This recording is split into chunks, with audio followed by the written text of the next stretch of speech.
semi-industrielle. Aujourd'hui, au Bénin, alors que dans d'autres pays comme le Burkina Faso, où on a, et le Sénégal, voire le Mali, et plus près de nous, les Nigeria, qui ont augmenté leurs droits de douane, mais rien n'a été fait pour protéger les producteurs locaux. Absolument rien. On a continué à donc prélever un droit de douane très faible. Mais pourquoi le gouvernement le faisait? Parce que de l'autre côté, il reprenait à Kajaf Common, qui est l'un des premiers contributeurs fiscaux de notre pays, de l'argent. Mais à côté de ça, rien n'a été fait pour accompagner, en termes de financement, les petits producteurs regroupés en coopérative, et encore moins le poulailler familial. Aujourd'hui, l'offre de financement dans notre pays, sur ces deux secteurs, sont quasiment inexistants. Le financement est rare, et même à travers, parce qu'on nous a vanté à la fois la microfinance, mais la microfinance propose un produit financier et un volume financier qui est inadapté à la fois au poulailler familial et aux coopératives. Donc, c'est à l'État de pouvoir proposer une offre de financement adaptée, ce qui n'a pas été fait. Et quand Lionel Zinsou dit ça, mais il est Premier ministre depuis près de 8 mois. Il aurait pu prendre ce sujet à bras-le-corps. Même au-delà, d'autant plus qu'on nous a dit que depuis 2006, il conseille le président de la République. Exactement. Donc, moi, ce que j'ai cru comprendre, c'est que c'était une attaque électoraliste. Qu'est-ce qu'a dit Sébastien Javon? Il a parlé dans son programme de société de sécurité alimentaire, de méthode. Et donc, si il a pu avoir une méthodologie pour amener sa société là où elle est aujourd'hui, en créant des milliers d'emplois, en contribuant fiscalement aux recettes de notre pays, je pense qu'il sera à même, et il a commencé à le faire, d'acheter des terres dans notre pays pour impacter les jeunes et les accompagner. Et il est important de rappeler à nos auditeurs que c'est, à mon sens, un débat simplement électoraliste du point de vue de Lionel Zinsou. Il n'en reste pas moins que si le Premier ministre voulait réellement aider les producteurs locaux, il pouvait le faire. Mais je tiens à rappeler que nous l'avons entendu plusieurs fois dire quoi? Nous vanter les mérites de la mondialisation. Mais la mondialisation, il faut rappeler à nos auditeurs que c'est un concept qui n'impacte que les forts.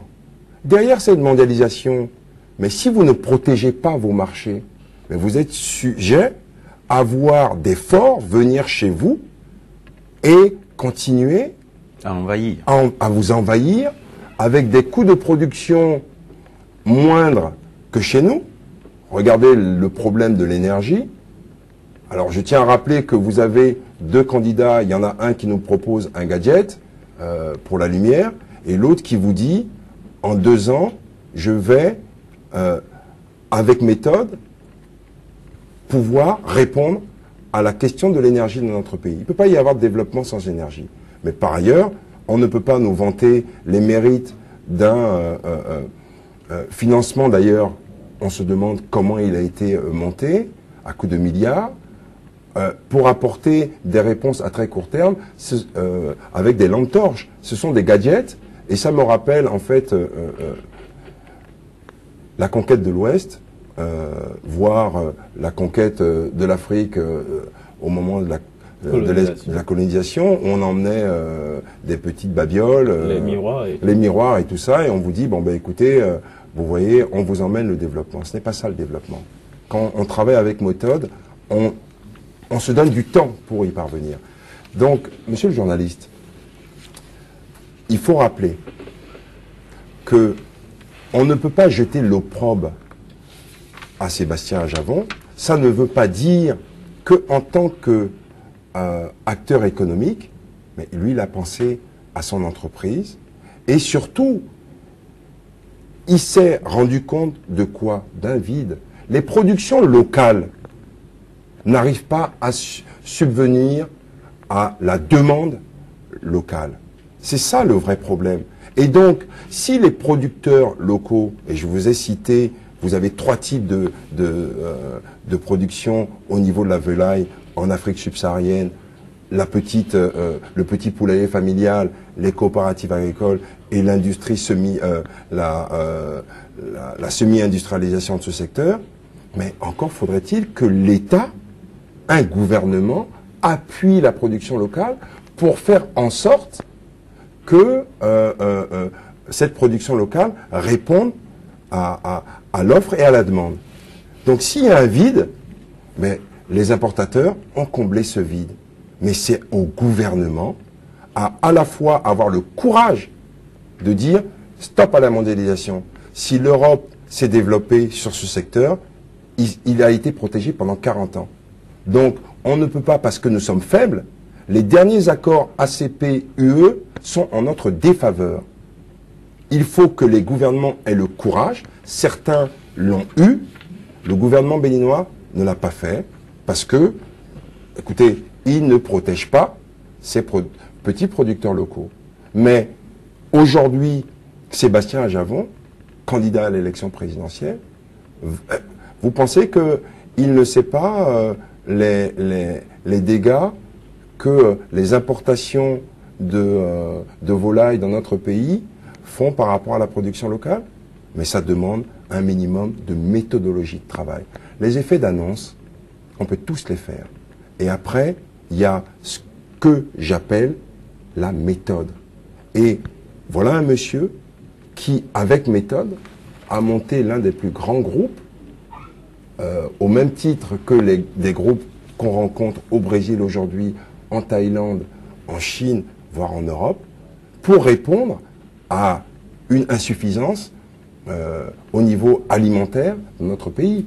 Maintenant, tout ce qu'on peut lui reprocher, je l'entends bien, mais je crois que si il nous dit, dans 5 ans, je vais répondre à la question de la sécurité alimentaire de notre pays, c'est qu'il sait où il veut aller, il sait comment s'entourer, et il nous l'a montré, je pense, à travers son entreprise au cours de ces dernières années.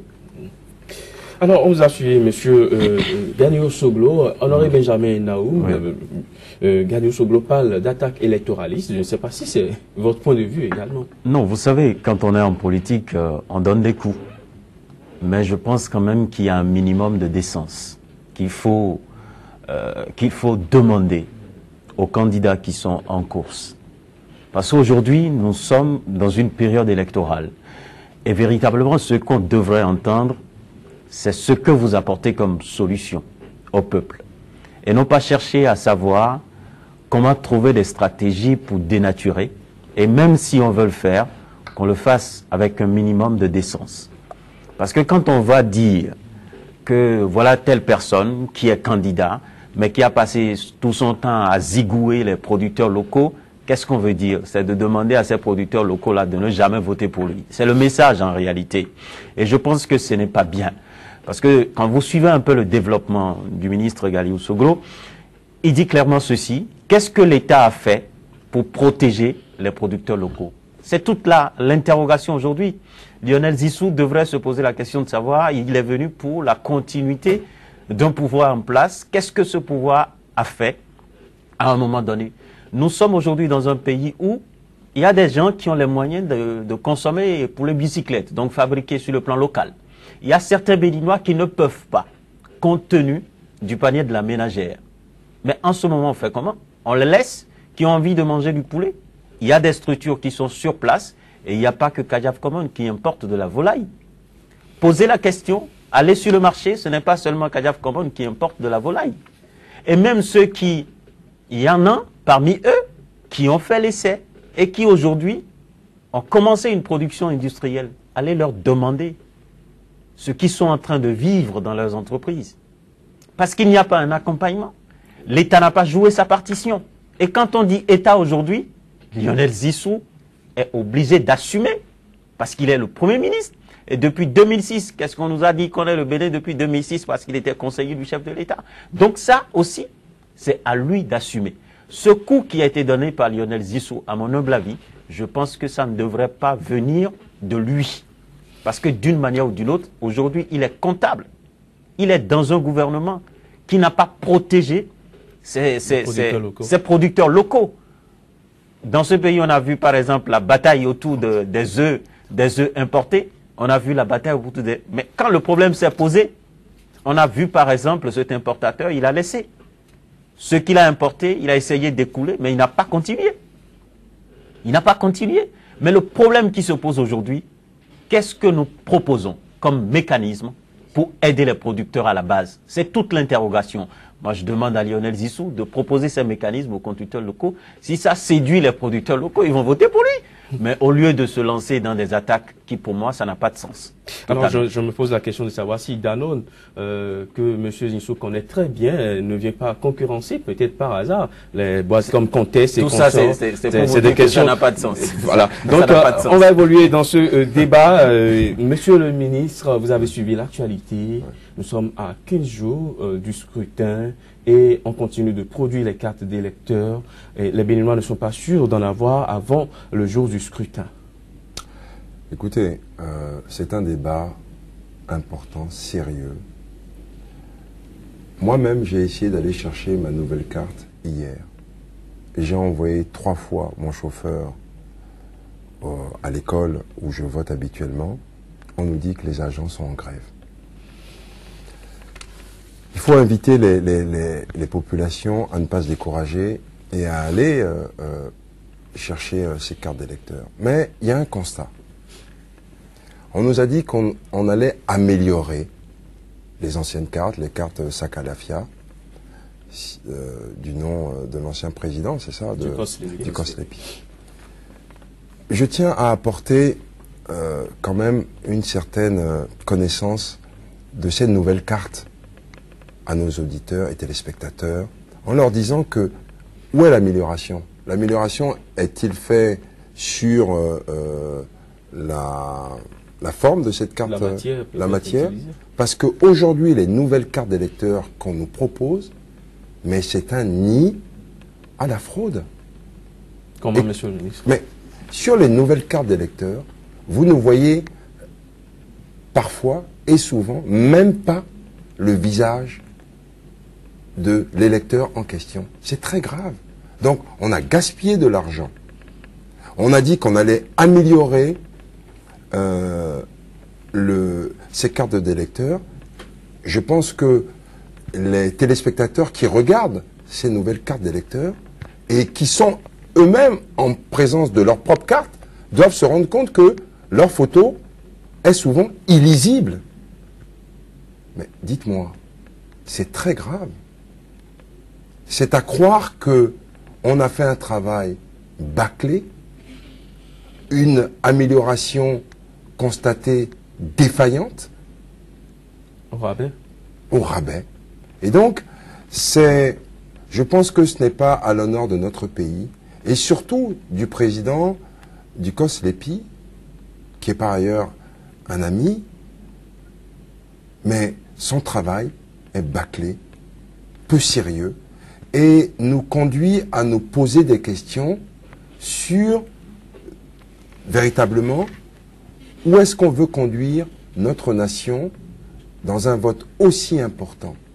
Qu'il vous souvienne, messieurs les journalistes, qu'en 2011, le chef de l'État s'est excusé devant le peuple béninois des dysfonctionnements avérés, constatés pendant la période de l'élection présidentielle. Mais force est de constater que 5 ans plus tard, nous revivons la même chose, mais en pire. Alors, nous allons parler d'excuses ou de génie béninois pendant combien de temps? C'est la question qu'il faut se poser. Pendant combien de temps? Moi, je suis un citoyen béninois.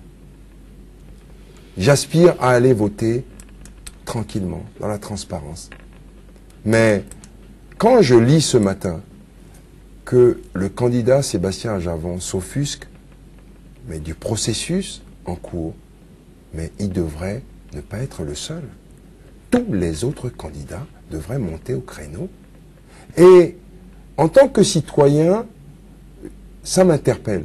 Parce que je sais qu'à un moment donné, vous allez voir peut-être des observateurs étrangers pour nous parler de démocratie dans notre pays.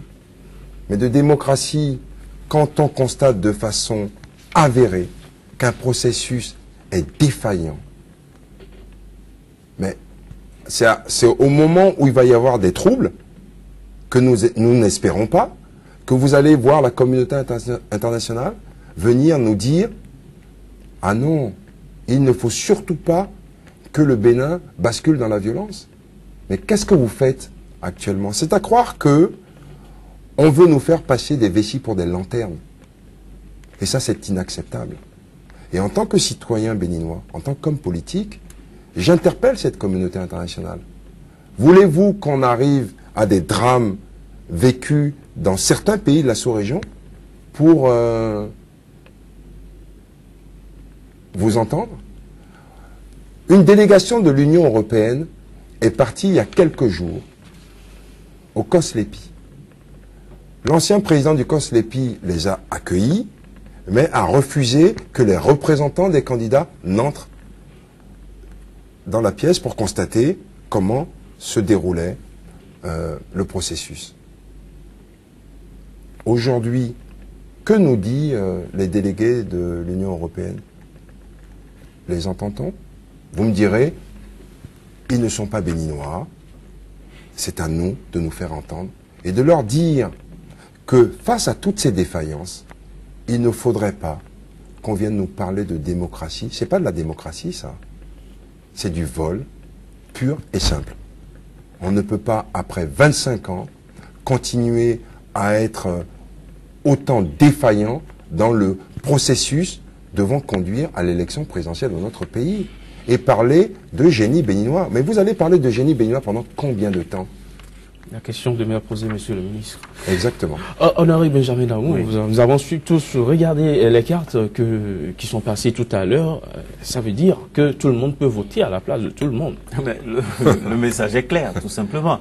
Et surtout quand on vous dit qu'on peut utiliser 2 cartes à la fois, mais vous allez voter à Cotonou, mais quelqu'un d'autre va se présenter avec une autre carte et voter ailleurs. Ou bien vous irez au vote pour exprimer votre choix, on va vous dire que mais vous étiez déjà passé. Quelqu'un a déjà voté à votre place. C'est ce qu'il faut éviter. Vous voyez, nous sommes déjà dans une confusion. Et tout ce qu'il faut dire là maintenant, moi je vais supplier peut-être, je ne connais pas encore le prochain président, mais cette histoire de COSLEPI, de liste électorale, Il va falloir balayer. il faut jeter ça au feu, brûler ça, et sortir C'est les beaucoup acteurs. de milliards, Je vous Honoré dis, Benjamin Naoum, beaucoup de milliards. Mais vous On avez a brûlé. investi pour obtenir quoi maintenant? Pour obtenir ce désordre. Pour moi, en tant que citoyen béninois, qu'est-ce que je sais? Pour voter dans un pays, il faut être citoyen. Le citoyen se présente comment? Avec sa carte d'identité. Et pour voter, il faut avoir 18 ans. Et c'est 18 ans, à 18 ans, tu réclames ta carte d'identité. Si dans ce pays, on a dit, pour être électeur, il faut avoir sa carte d'identité, le problème serait déjà réglé. On informatise le fichier concernant la carte d'électeur et il y a des structures sur place pour faire ce travail. Ça va moins nous coûter et ce n'est même pas l'État qui va sortir de l'argent pour faire ça. Parce que les citoyens qui veulent voter doivent avoir leur carte d'identité. On peut aider les citoyens qui n'ont pas de documents, date de naissance à avoir. Et on a lancé dans ce pays le RONA, recensement, quelque chose. On a fait tout ça. Pour quelle raison? On a fait le RAVEC pour quelle raison? Aujourd'hui, moi je dis, dans ce pays, ce qu'il faut dire, c'est une décision à prendre par l'État. Il faut annuler cette histoire de COSLEPI où les politiciens se rassemblent et font tout pour nous entraîner dans une situation confuse. Tout ça a été fait sciemment pour que tous les Béninois n'arrivent pas à obtenir leurs cartes, pour que les cartes soient utilisées. Moi, je conteste l'utilisation ou bien la distribution des cartes d'électeurs jusqu'au 5. Ce n'est pas possible, c'est inadmissible. La loi dit quoi? Vous distribuez 15 jours après. On peut aller chercher au niveau de la Sénat et le reste des cartes non distribuées, mises sous scellé. Mais là, nous sommes dans une situation aujourd'hui où les cartes ne sont pas sous scellé. Finalement, il faut vraiment guérir de tout ça un jour dans ce pays. Monsieur le ministre, on s'en va voter avec 2 cartes. différentes sur le même territoire. Votre impression, M. Galiou Soglo? Écoutez, je crois que M. Naoum a exprimé ce que je pense, hein, et ce que pensent aussi de nombreux Béninois. C'est un désordre organisé sciemment de la part du gouvernement. Et la première responsabilité en incombe au chef de l'État. Il est le premier magistrat de notre pays. Pendant combien de temps on va se défausser sur d'autres personnes? Mais c'est un gouvernement. Il y a un chef de l'État. Si ce même chef de l'État a pu présenter ses excuses à la nation en 2011, mais qu'est-ce qu'il va nous dire en 2016? On dirait que tout est... Monsieur le journaliste, on dirait que... Mais ça, ce n'est que mon sentiment personnel. Mais on se pose la question, est-ce que tout n'est pas organisé pour que demain, il y ait un chaos dans notre pays, voire un vide juridique, pour pouvoir peut-être faire en sorte que l'actuel chef de l'État reste au pouvoir, je ne sais pas, ou pour pouvoir nous organiser une fraude géante. Bloquer le système. Bloquer le système. Mais attendez, comment vous pouvez croire que on savait que le chef de l'État, après 2011, c'était son dernier mandat, mais au cours de ces 5 dernières années, malgré les professions de foi de notre président, bon, on a vu qu'on a essayé de changer la Constitution, les gens se posaient des questions, est-ce que ce n'est pas fait à dessein pour que le chef de l'État ait un 3e mandat? Et on se rend compte, à quelques jours d'un vote important, capital, mais c'est à croire qu'on laisse toutes les questions de développement. Les gens meurent de faim dans notre pays, n'ont pas 3 repas par jour. Et on organise à la fois le désordre. D'ailleurs, ce désordre, c'est une fraude pour qui? On le sait. Pour le candidat au pouvoir. Monsieur Galiou Soglo, vous avez été à ce gouvernement, vous avez participé à ce régime, et c'est un régime qui, sur 10 années de règne, n'a jamais organisé aucune élection, d'ailleurs, à temps. Mais vous avez participé à ce régime, vous avez côtoyé l'homme, le chef de l'État. Oui, non mais attendez, vous savez, il est toujours très facile de dire, tu as été ministre, tu es comptable de tout. Moi, je dis aujourd'hui, je ne suis pas comptable de ça. Mais il y a un Premier ministre qui nous a dit, quand il est arrivé, tout se passe bien, Madame la Marquise est très belle, moi, je suis comptable de tout ce qu'a fait le chef de l'État. Moi, je ne suis pas comptable de tout ce qu'a fait le chef de l'État. Pas parce que vous appartenez à un gouvernement, d'accord, que vous êtes comptable de ce que fait ce même chef et son gouvernement. D'accord? Sinon, vous ne verriez pas aujourd'hui au Sénégal le président Macky Sall, président de la République, et aujourd'hui au Burkina Faso, le président Kaboré. Donc, à un moment donné, il faut dire, et ils ont eu à dire, ça, ce n'est pas bien. Le gouvernement et son chef ne font pas bien. Au Bénin, on veut nous faire croire que vous êtes comptable de tout. Mais tout le monde sait qu'au sein d'un gouvernement, il y a des ministres mineurs et des ministres majeurs. Et vous, comme M. Galiou, vous avez été quel genre de ministre, M. Galiou Soglo? Écoutez-moi bien. De par mon parcours, je pouvais prétendre à être ministre de l'économie et des finances. Vous pensez que les ministres de l'économie et des finances aujourd'hui ont tous mon parcours? Mais pas du tout. Mais j'étais un ministre mineur. Pourtant, j'ai œuvré pour mon pays au département des sports et après de la culture. Mais je ne faisais pas en plus partie de cette coalition FCBE. M'avez-vous vu une seule fois à une manifestation FCBE? J'ai toujours dit, je suis né et je mourrai renaissant. Et je suis rentré au gouvernement du président Boni Yayi en tant que renaissant. Je mets au défi quiconque m'ait vu en tant que FCBE. Il y a une machine des ministres majeurs qui ont fait en sorte que notre pays, aujourd'hui, ne puisse pas aller à une élection présidentielle dans la sérénité. Et c'est déplorable. Puisque vous évoquez votre entrée au gouvernement, en son temps, ça a créé des controverses. Oui. On en est encore là aujourd'hui, Monsieur Galiou Soglo, au niveau de la renaissance du Bénin. On croirait quand même que c'est un problème au niveau des fils Soglo. Chaque fois, des difficultés, des déchirures, des divisions au sein de la AB. Comment appréciez-vous actuellement ce qui se passe au niveau de votre parti? Ouais, d'abord, je devrais rappeler que depuis 2010, je ne suis plus officiellement membre de la RB, puisque le président Ladi Soglo m'y a exclu. D'accord? Mais J'ai toujours dit, je continuerai à être renaissant. Pour moi, être renaissant, c'est comme dans notre pays cousin, la France, où des candidats de gauche comme de droite se réclament du gaullisme. Moi, je me réclame en tant que renaissant de Nicéphore Soglo, c'est-à-dire du travail à la base du développement de notre pays. Et je le remercie, ainsi que ma mère, de m'avoir donné l'opportunité, depuis 4 ans, de travailler dans le secteur agricole. C'est ça la vraie réponse. C'est ça, être renaissant. Mais il y a beaucoup de Béninois qui pensent que la famille Soglo se positionne de part et d'autre pour espérer être autour du gâteau. C'est que vous êtes ailleurs, quelle que soit votre frère est de l'autre côté, et bon, à la fin, vous vous retrouvez toujours autour de la marmite. Dites-moi. Oui. Je suis sorti du gouvernement en 2011. Depuis, je travaille dans mon pays, nonobstant les élucubrations de certaines personnes qui disent « Il vit en France ». Non, je ne vis pas en France. Je vis à Lanceron. Je suis au Bénin. Je n'ai pas besoin de venir sur tous les plateaux de télévision, mais je pense que les gens ont besoin de se demander qu'est-ce que font les enfants Soglo. Mais dites-moi, en 2011, je suis sorti, je dis bien je suis sorti du gouvernement. On ne m'a pas fait sortir. Quand je suis revenu en 2012, devant un plateau de télévision que vous connaissez, j'ai eu à dire, mais j'avais envoyé ma lettre de démission au chef de l'État. Dites-moi, entre le moment où je l'ai dit, sur tous les plateaux de télévision, dans tous les journaux, est-ce que quelqu'un est venu dire, il ment? Mais non, je ne mens pas. Le chef de l'État lui-même sait que je ne mens pas. Sa famille sait que je ne mens pas.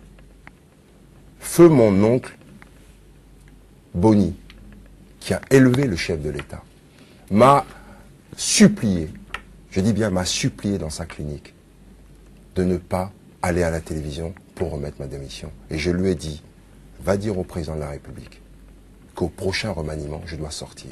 J'avais appelé tous mes collaborateurs. Quelqu'un est venu dire, Gagnou Soglo ment, mais je ne mens pas. On ne ment pas sur la mort de quelqu'un qui vous est cher. Et alors, je le dis avec beaucoup d'émotion. Monsieur Gagnou Soglo, le choix de votre frère. Mais c'est un choix personnel. Il a le droit, en tant que président d'un parti politique, mais ne lui déniez pas ce droit-là. Et cela divise aujourd'hui la famille. Ça ne divise pas la famille. La famille a eu simplement à dire, moi je ne veux pas parler pour mon père et ma mère, mais je vais parler pour moi. Je ne suis plus renaissant, mais je m'appelle Soglo. Il se fait que mon point de vue rejoint celui du président Soglo et de la présidente Rosine Vieira Soglo. Qu'est-ce que j'ai eu à dire?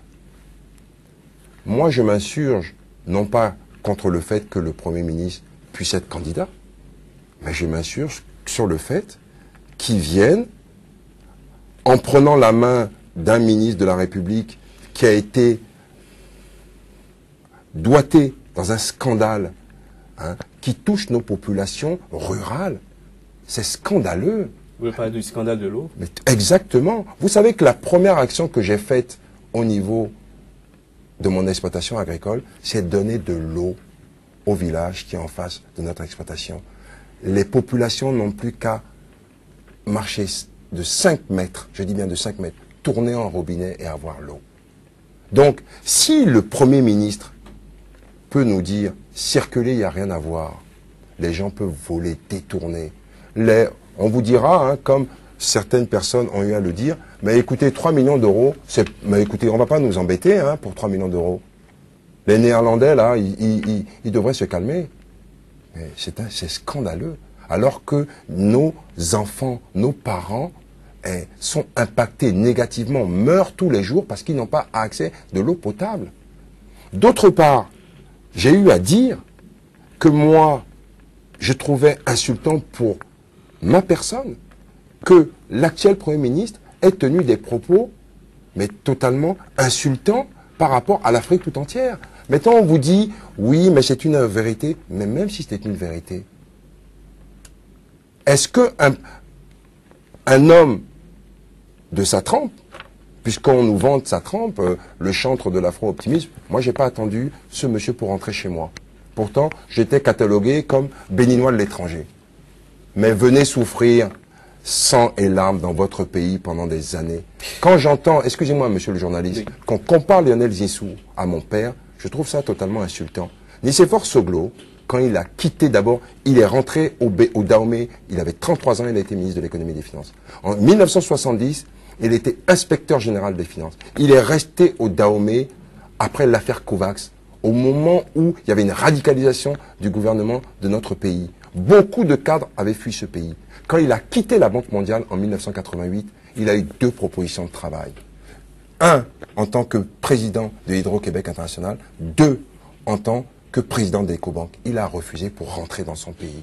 Alors quand j'entends dire que, mais écoutez, Nicéphore Soglo, c'est même pipe, même tabac que Lionel Zissou, je dis non. Alors, vous aurez compris, M. Galiou Soglo, je pense bien. En tant que vous étiez annoncé du côté de Patrice Talon, mais en tant que quand vous êtes monté au créneau par rapport à l'affaire Kajaf Common, dont a parlé le Premier ministre, on vous a encore revu du côté du candidat Sébastien Jabon, mais concrètement, nous avons l'occasion de vous avoir sur ce plateau, M. Galiou Soglo, qui est votre candidat? Je vais vous dire, je suis un citoyen béninois. C'est moi et ma cellule de communication qui avons mis sur nos pages Facebook qu'on allait écouter des candidats à l'élection présidentielle. C'est normal. Nous devons d'abord les rencontrer en intitut personnel, parce que vous savez, un programme, moi je suis économiste, hein, vous pouvez appeler des tas d'amis, des experts, ils vous font un copier-coller. Rendez-vous compte que notre Premier ministre était hier à Paris. Il n'a pas pu présenter son programme, en disant, en objectant qu'on n'était pas encore en campagne électorale. Mais dites-moi, mais tous les autres candidats qui ont présenté leur projet de société, ont-ils attendu que la campagne officielle démarre? Donc, on peut vous faire un copier-coller, et après, donc, il est important de pouvoir aller voir chacun des candidats qui m'ont fait l'honneur de m'appeler pour me discuter avec moi. D'accord? Et à ce moment-là, on peut demander au président ABT, qu'est-ce que tu mets dans le sport? On peut aller demander à l'ancien Premier ministre, M. Koupaki, qu'est-ce que tu mets dans la culture? Je comprends par là que vous avez sillonné tous les candidats, mais actuellement, est-ce que vous avez fait déjà un choix? C'est qui votre candidat, M. Galiou Soglo? Je ne me suis pas caché. Et vous savez, si on m'a interpellé dans ce pays comme rebelle, c'est-à-dire que les gens constataient... Vous assumez ce nom? Que j'assume mon indépendance. Si c'est être indépendant vous taxe de rebelle, je suis un homme libre. Libre de mes propos, alors, libre de mes actions. Dites-nous le nom de votre candidat. Et je vais candidat, vous dire, oui. Il y a de cela quelques mois, j'ai rencontré Sébastien Javon dans son bureau. Et il m'a fait l'amitié de me dire, si tu étais venu il y a 3 jours avant, je ne t'aurais pas dit que je serais candidat à l'élection présidentielle. Aujourd'hui, tu viens avec ton directeur d'exploitation, je te dis que je suis candidat. Et je lui ai dit, Sébastien, je te serre la main, j'irai avec toi jusqu'au bout. Vous savez pourquoi? Parce qu'il faut expliquer à nos concitoyens. Un grand leader politique de notre pays nous a dit, les promesses n'engagent que ceux qui y croient. D'accord? Rappelez-vous à l'époque, il nous a même dit, pavé minadoua. Monsieur, moi depuis plus de 10 ans que j'œuvre politiquement, socialement dans mon pays, j'ai toujours trouvé sur des thématiques qui touchent la jeunesse. C'est du concret. Sébastien Javon, dans le sport, il n'est pas le seul homme d'affaires à avoir des moyens. Il n'est pas le seul... il y a d'autres hommes politiques qui ont des moyens. Mais il est allé à la base. Ce que j'ai dit pendant des années, il l'a concrétisé par, excusez-moi, son centre de formation. Quand j'ai été ministre des Sports, nous avons collaboré ensemble. Il m'a dit, prends Patrick Ossems, qui était son directeur. Il est devenu le DTN. On a fait un travail avec lui.